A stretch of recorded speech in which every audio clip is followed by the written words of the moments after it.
Hey, I'm Marco, and I help people with identity crisis and existential questions. Your identity is your sense of me. It's what most people suffer unconsciously most of their lives, because you defend your sense of me without realizing it. Your entire mental resource every single day is being used on defending the sense of identity. Your mind is arguing with itself all the time about what you're supposed to be and how you're supposed to act in front of other people.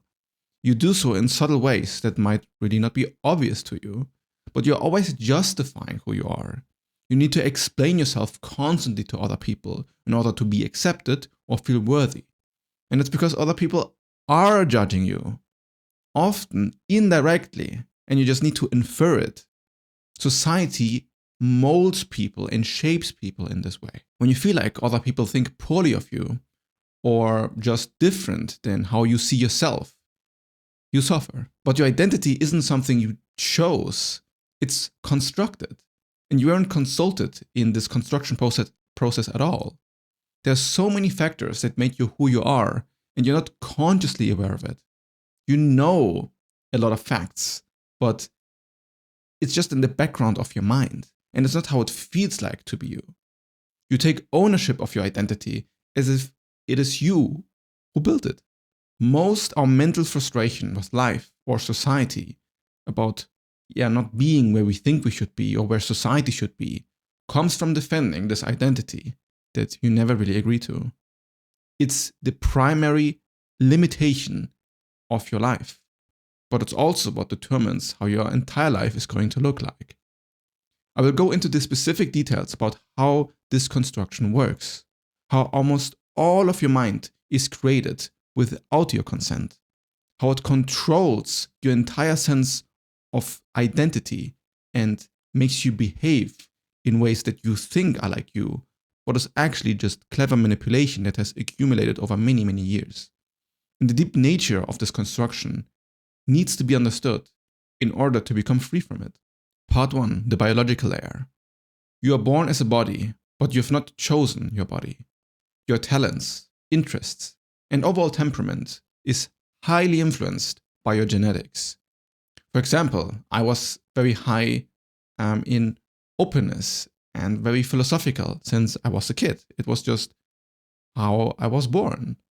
Of course, how much family plays a role in this while you grow up is going to be discussed deeply, but we need to be aware that there's a huge biological baseline that is just genetically determined, and you cannot change that.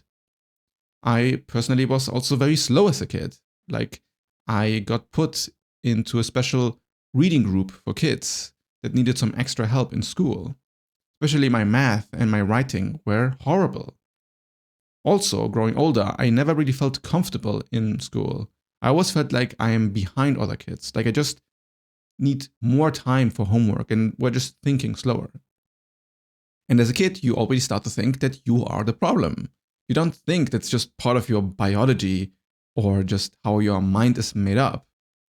And this does change how you perceive yourself, even from an early age. And it also shifts your entire trajectory into the future when you get older. Your level of physical attractiveness is also mostly biological. A lot of people get hyper obsessed about this, and there's a good reason for it. Your height shifts how people perceive your level of authority and attractiveness to the opposite gender, but also in your career. Your face determines first impressions before you speak. And this is, of course, relevant romantically as well. Since it has real consequences, both men and women hyper-identify with their looks. Then they think that their looks determine their internal sense of self-worth. And again, there's something that is pretty right about the assessment. Attractiveness is very real. The bias that we have towards attractive-looking people is not to be ignored. It's societally constructed, but doesn't make it unimportant. Beautiful people are assumed to be more competent, more trustworthy, and more intelligent. And the research on that is quite brutal. But most of it is also societally conditioned. And there's a lot of self-delusion mixed in here that comes into play. that might be way more important than just your physical attractiveness. But this societal layer or this psychological layer is going to be covered later in this video.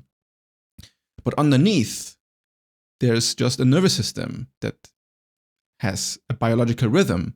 You need sleep, you need food, and you should care over your overall health. You have a body that you were born into, and it is driving everything you do. Every decision you make is influenced by how you managed your body in the previous 3 days, or weeks, or months, or years. Most people don't connect things this way. Like, you notice that you might have lower mood or lower patience, or your ability to think clearly is like not how it used to be. But that's all downstream from how you manage your body and how your body functions. But we don't think about it in this way. We make stupid decisions and then see it as an isolated event. We give us the fault and say it's about our character that was the problem. We create an identity on top of all these biological programmings and then say we should have acted otherwise. It should manage its own ability to choose outside of all of these biological influences, as if you can make choices independent of the past. And from all of these choices, independent from the past, you then create a sort of identity. These are all foundational principles we kind of do know, like we understand all of this cognitively, but we still don't feel like this is out of our control. Like the identity we have is one built out of control and the ability to influence our own biology. All these reasons is why most of us have the sense of agency and sense of control, despite all of this biological programming. And it's mostly because of how your family has conditioned you. Part 2, the family layer. Whether you were wanted as a kid, like if you were a planned pregnancy or an accident, is where already the cosmic dice starts. Your mother had a certain level of stress during her pregnancy, and this literally shaped your stress response when you grow older. What food your mom ate during pregnancy also affects your brain development, or if your mom actually smoked while she was pregnant with you. These are all things you had zero choices over, and you won't fathom how much they've shaped you into who you are now. Then you were given a name where you supposedly adopted your sense of identity for the rest of your life. You respond to a sound someone else picked for you, and then the sound became you. This ability to react towards your name is so entrenched in who you are that it's not possible to ignore. It is a very, very early part of your programming. Then in the first 18 months of your life, your nervous system learned whether the world is safe or dangerous. This becomes your attachment style, which is how needy you are.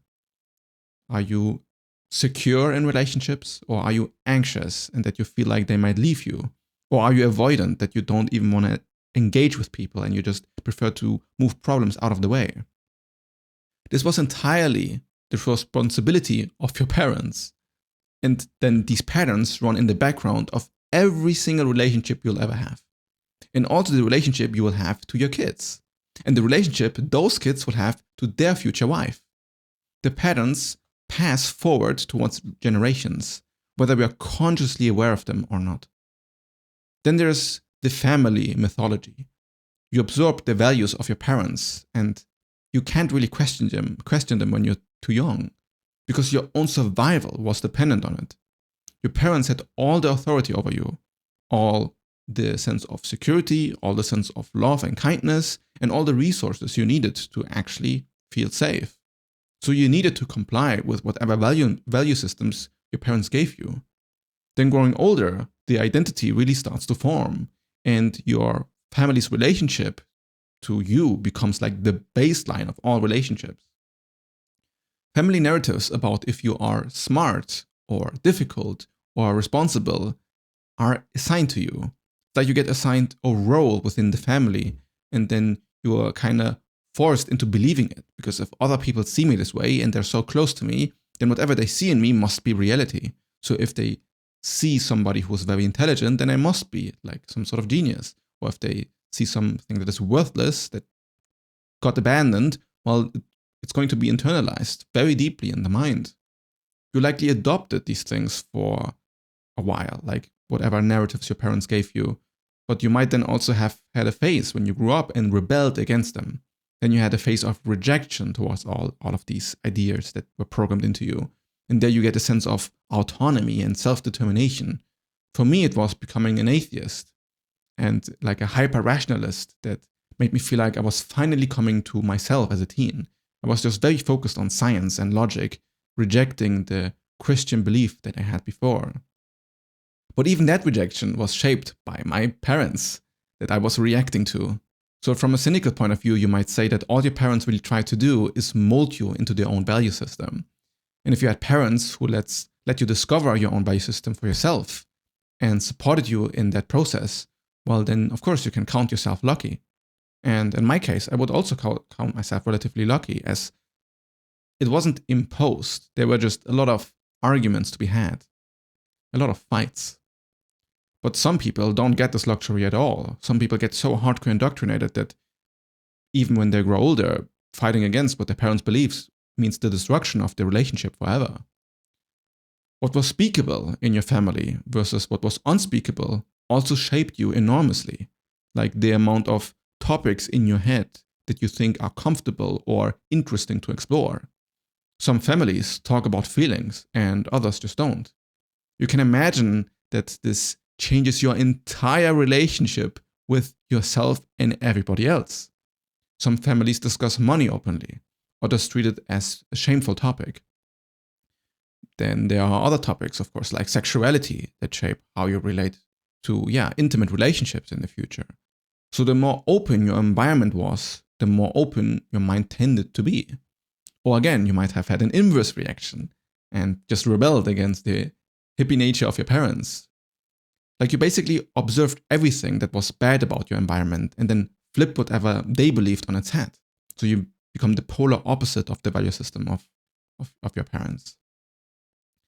And socioeconomics are a huge point of differentiation as well. Like everything from the vocabulary you use, to the posture you have, to what you think you deserve changes if you had rich parents. Like rich kids don't just have more money, they have different assumptions about what's possible within their life because they've seen modeled something else. Although what they often struggle with is a lot of expectations that they then feel like needs to be met. And on top of all of these social family conditionings, you go out in the world and are confronted with even more judgment and conditioning from everybody else that is not your family, which is what we call society, which brings us to the cultural layer. On a different note, something that is very important to me, I'm planning a live event for my community and I'm looking for new participants. If you're interested in having a challenging conversation with me about consciousness, identity, meaning, or metaphysics, then enter my community on Discord through subscribing on my Substack. Simply message me directly if you'd like to participate, and from there we can talk. My link to the Substack is in the description. I'll mention it again later. Part 3. The cultural layer. Now on the cultural layer of your identity, we have something very fundamental which starts already with the language you speak. Something we take for granted, right? I was just born into this. It's just the language I speak. So you see the entire reality from like this language vantage point. I was born in Germany from a German father and a Brazilian mother. Then I moved to Spain as a kid. So I'm in an odd mix where my sense of cultural identity is kind of split and I don't have strong ties anywhere. I know 5 languages, or you could also say 3.5, as my Portuguese and Catalan isn't very good. But I know that the language you learn shapes how you pay attention to the world. This is called linguistic relativity. Like there are subtle differences in how you say something that changes how you pay attention to things. For example, in German, there's a word called Schadenfreude, which is basically feeling pleasure for somebody else's misfortune. This word makes it so that focusing on other people's Schadenfreude becomes more obvious. Like you just notice it more because it has a clear label. For me, when I was learning Spanish at like 11 years old, I noticed that people would not take me seriously because I could just not speak well. Where I learned that it's not just about knowing a language that makes you feel good or sophisticated in it, but your personality is entrenched within one language. If you change what language you speak, you feel different as a person because your identity and how you speak is one. A lot of the struggles that people have when learning new languages is actually just feeling uncomfortable in this new identity where you haven't really found your own way of speaking it. You're just learning how to say the words. So it's uncomfortable to just, say things wrong and be misunderstood. That just comes with time. And then after a while, you have your kind of mannerisms that just become you. The culture you are born in changes your relationship to authority, tradition, and it changes how you shape your personality around the culture. The stories your nation tells about itself becomes also kind of an unconscious assumption about you, who you are. Like I know that my father, for example, felt a bit guilty for being German because he got indoctrinated that Germans were the evil ones in World War II.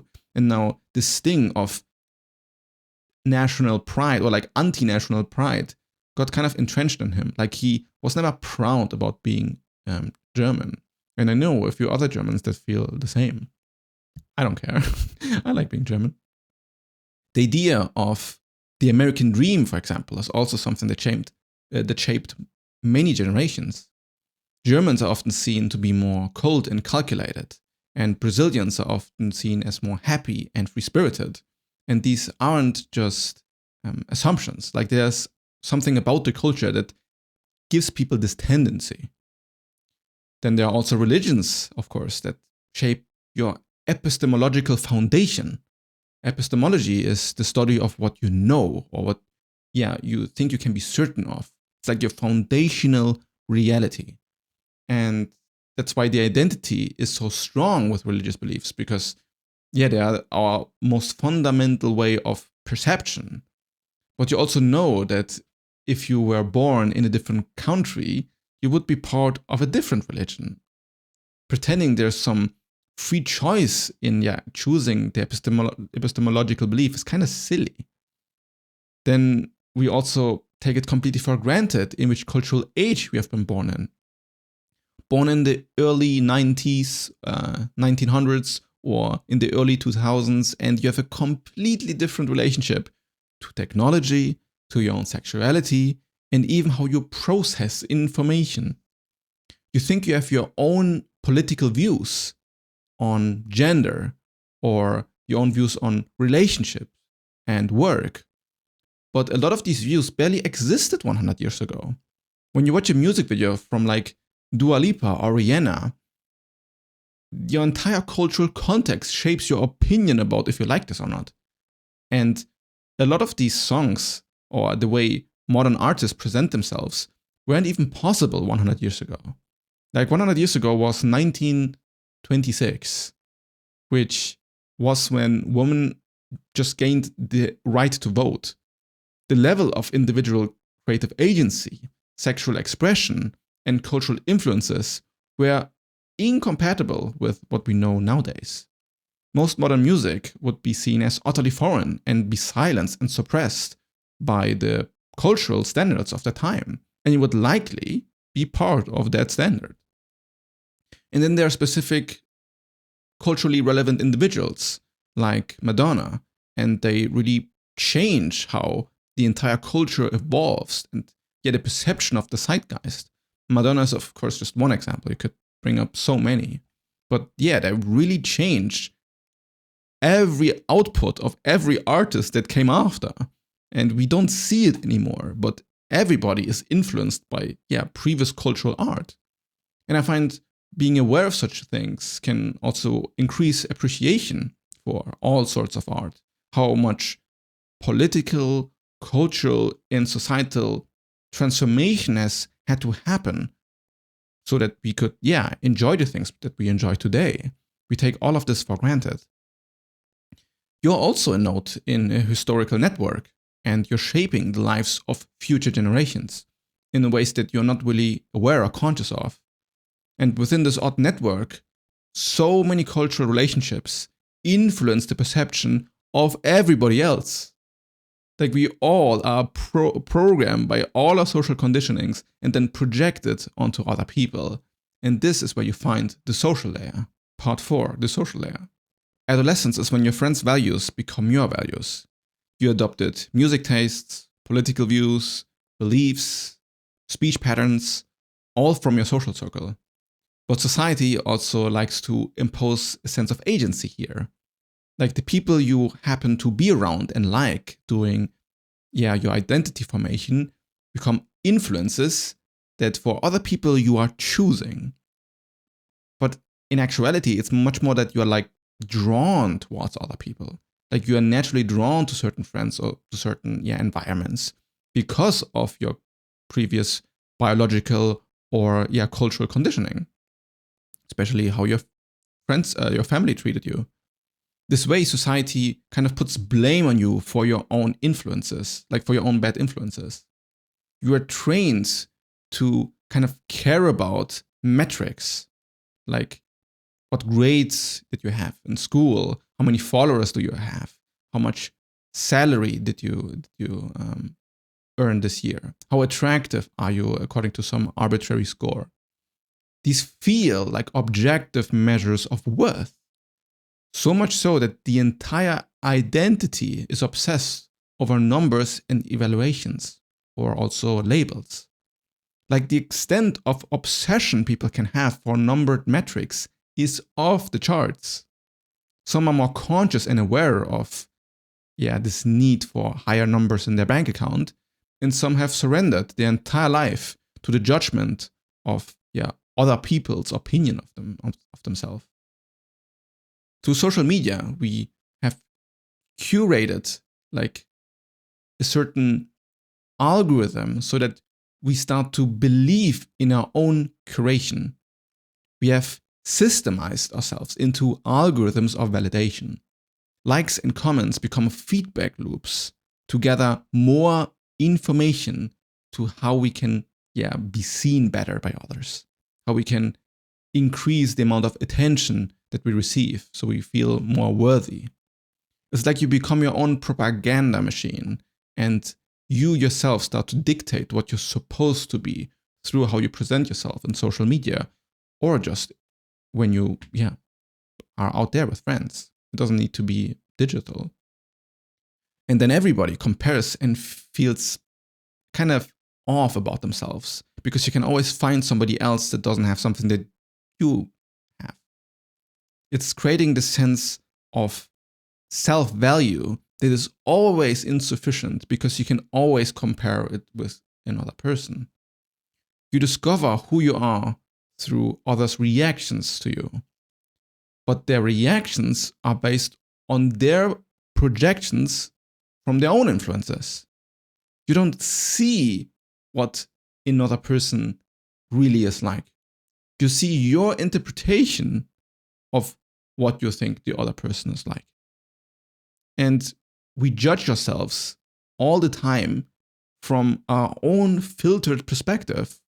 And when we do this, we never really connect with another person. We're just connecting with a mental image of ourselves or what we are supposed to be or what we are not supposed to be.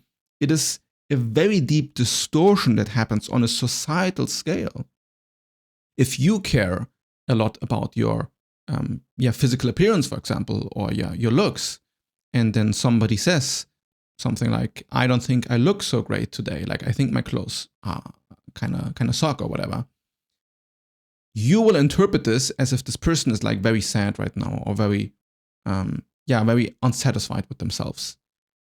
If you would feel this way in the situation, so you project this level of intense self-judgment onto the person when the person is actually kind of fine with it. It doesn't bother him much. And this is what we do all the time. We assume that how we feel about a thing, other people feel as well. So you become who you're seen as, even if this is highly distorted. And then ideas of certain labels to qualify what you do in life become like the most important anchors of our identity.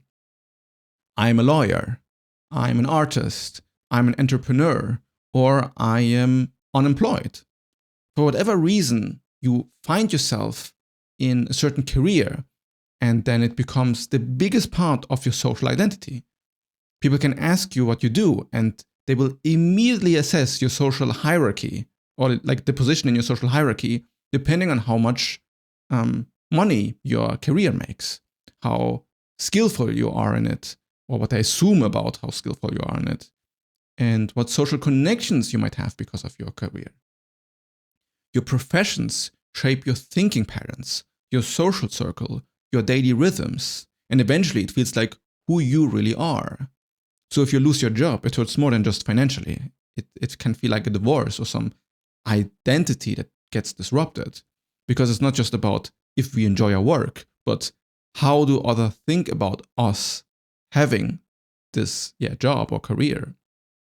Since all of these social networks are so crucial for our sense of importance or worth, we always are trying to manage it, often so much until we don't know who we even are anymore.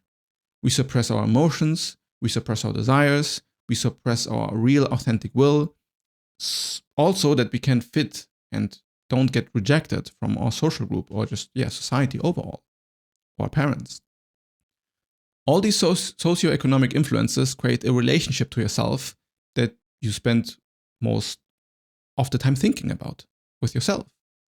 Everything I've said is factually correct, but the way you relate to what is being said here is completely individual, and it depends on your own internal psychology.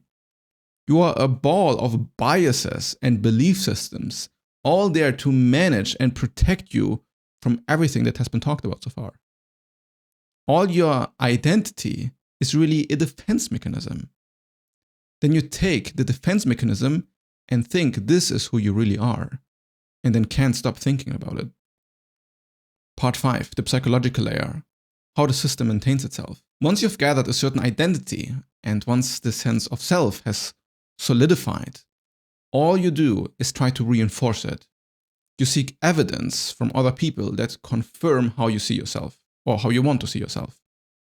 You literally don't see the information that would contradict your self-image, and then you tell yourself you're being confident when you might actually be ignorant about certain flaws that you might have. The system protects itself by filtering reality so that you either see only what you want to see, or you only see what would be beneficial for your social hierarchy. Your memories are reconstructions of your past. You don't really have access to some sort of objective past. Maybe factually, you know where you've been born in, or of course your name, but all of these are conceptual, right? Then they're not tangible, they're not real. And if you think about past events, like awkward situations you had with other people, or just very fun situations, you will always misremember them, because if you notice how your experience is right now, you don't really have access to even 1% of how it was like. You edit your past to fit your current self-narrative. And then you might think that I've always been this way. But often it's a hard no. You only remember the parts that build the narrative that you've always been this way. And everything that contradicts this clear image just gets forgotten. Your memory ignores all instances that don't fit the current narrative you want to have. You forget who you became, or why you are how you are. Anything that threatens the identity structure triggers automatic defenses. You start to rationalize, you project, or you deny just things that are clearly true. These are protective reflexes born out of all of your conditionings and all your sense of reality structure. And it's a hard pill to swallow, because it will point to the fact that at the end, when it truly comes down to it, every single belief you hold is made up. It is not you. It might be a part of you, but it's not because it's just true. It's because you are now identified with whatever you say is true. And then questioning this is uncomfortable. You don't like to see what is untrue about what you think, even if what you would see might actually open up new possibilities or make your life more fun and would make you suffer less. But there's a natural resistance for deconstruction to deconstruct itself. That's why most people don't like to self-reflect much or don't like to debate much. It makes you feel like you're getting challenged. And you won't even notice that all of this belief structure, all of your influences are the reason why you are so dissatisfied with your life. Because a lot of these beliefs are either incomplete or actually completely wrong, and they're making things miserable. And a lot of what my ego audit is about is to build a safe environment for people to observe the defense mechanisms in a controlled and non-judgmental way, to understand what specifically makes them function. And the upcoming event I mentioned earlier is also there to make progress in this psychological work through some sort of self-inquiry or public debate. I want to create something that isn't exactly like a debate, but like challenging conversations about these identity and meaning making and just psychological, spiritual topics. And I also want to go into the ring again and let's let ideas get challenged live. Because most of what I learned really came by challenging my ideas or seeing other people get challenged. If you want to participate either as an audience member or actually being challenged live with me on this psychological and spiritual ground, then join my Discord through my Substack. The story you tell about your life becomes like an archetype. You are the victim or the hero or the villain. Then you live your life according to this narrative arc. The question then becomes, what is your authentic self really if it's all just constructed? Part 6, the authentic self. Find your true self is what they say. But everything that feels true was constructed. So the authentic self, for most people, is just a construction that they are attached to. And when this attachment gets threatened, people become very insecure. But then I also would say that if you're honest with your own insecurities to yourself or even to other people, like you're not hiding what you are from yourself, then you're actually being quite authentic. You might be able to share it with others, and then maybe you would increase in your authenticity score because you're not trying to hide the structure underneath your identity, like you're revealing who you are, which is also what intimacy is. It's just revealing how you function. And in this way, you start to be, authentic. But you're also always kind of playing a role because you need to manage how vulnerable can I be with this person? How honest can I be with that person? What actually serves me and doesn't destroy my life if I reveal it to others. But a lot of the anxieties here are mostly made up. Like a lot of people are way more accepting than you think they are. Authenticity for many is another identity that they need to maintain.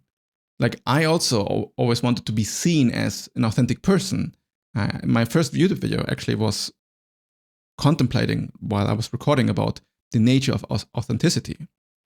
And I used to think about it a lot. Like, what is the true self? Like, how am I being myself? And what does it mean to like kind of play an act?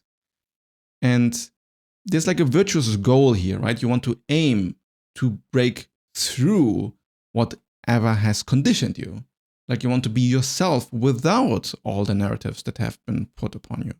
And then, this feels just good and authentic. You stop reacting so much to all these social conditionings, like you care less about how you're perceived. The most authentic version of yourself is the one that just makes you feel comfortable in your own skin, independent of what other people think. Being honest with yourself and, if you so wish, honest with others. I found spiritual circles often to be the least authentic, most suppressed groups of people out there. New Age spirituality is a sophisticated disguise for people's insecurities. Like people tend to pretend to be above their past or above their humanity or above society in some way. People pretend that they are beyond their need for validation but oftentimes they've just not actually made peace with themselves. And then all of what they're doing is like a giant defense mechanism built within their sense of spiritual meaning making. And it's very difficult to deconstruct this.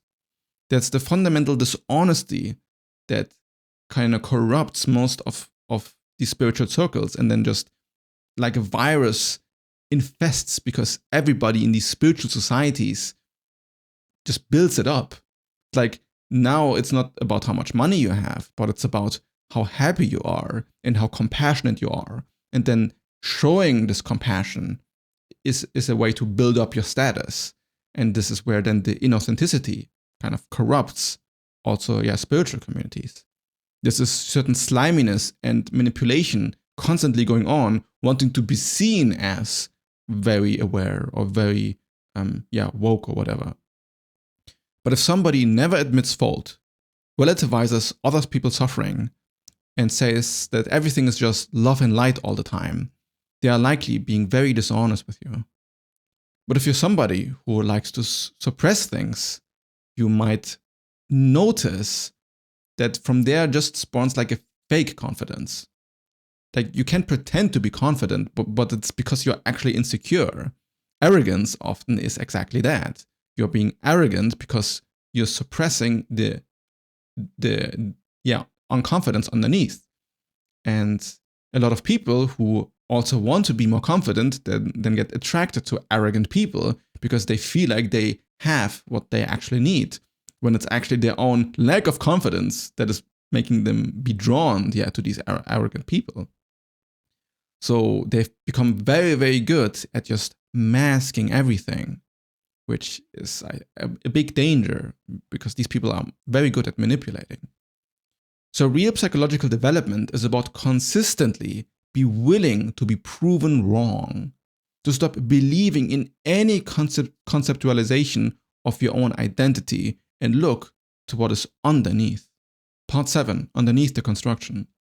When you start to see that all of this is kind of constructed and you haven't had much agency in it, and all of it seems to be like, people pretending that identities are real, it can start to feel like nihilism.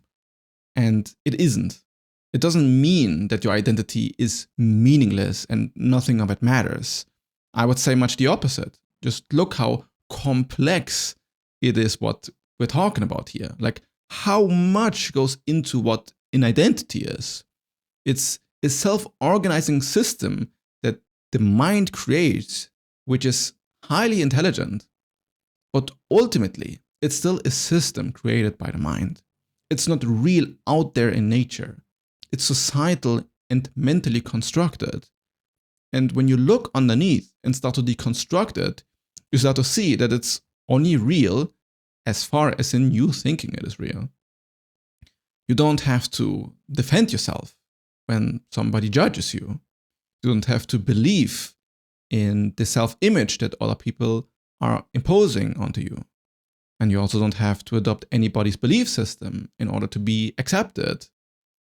All of this need to be accepted by others is what causes existential suffering. Everybody has been put into this world without any consent. Everybody is in this together. And all this judgment is really unnecessary because we are all just grown-up babies. This video can help you understand and deconstruct these general ideas, but this will only get you so far because your architecture is something very specific. And to get specific clarity about your own architecture, I can help you directly. You can check out the Ego Architecture Audit PDF in the description, and it says how my process works when working with me directly and its pricing. Because what you can do, and it's not that it should be the goal, but you can actually destroy this construct more than you might think. Because it is all mental, and since it was constructed, you can also deconstruct it. People who are genuinely confident and content with their lives usually have molded their own ego architecture in a way that gave them peace. But trying to have no ego or no identity is an awful goal. Because having no identity is like reaching for some sort of identity. It's like you cannot ever be happy because you're always saying that you being how you are is not good enough. The system that is running your sense of identity right now is okay. It is okay for what it is. And it works, right? It brought you so far. A lot of internal peace comes from looking at the specific things that have shaped you and acknowledging them as true and as part of yourself, not rejecting them. Accepting everything that you are is what brings you into intense amounts of peace. You are completely and 100% not at fault for who you are. And from this, you can shift your perception of society as a whole and you as an individual. You can move from this is who I am to this is what made me. From defending yourself to observing yourself. And from believing the construction is reality to using all of this construction as a frame of reference. To see that there's a truth that shines in the construction that is genuinely useful, but it's not what's underlying. It's not what is foundationally real. You still have a name, and you still have preferences, and you still have a personality, but there is a space around it. The construct doesn't own you. You're just wearing it. And as everything, it is temporary, and it can shift and morph. And if you are conscious about how you want to shift it, then life can be so much better than you imagine. If you want to understand your ego dynamics even better, and you want to really understand what the ego is and how does it manipulate all of these aspects of your reality, then watch this video next.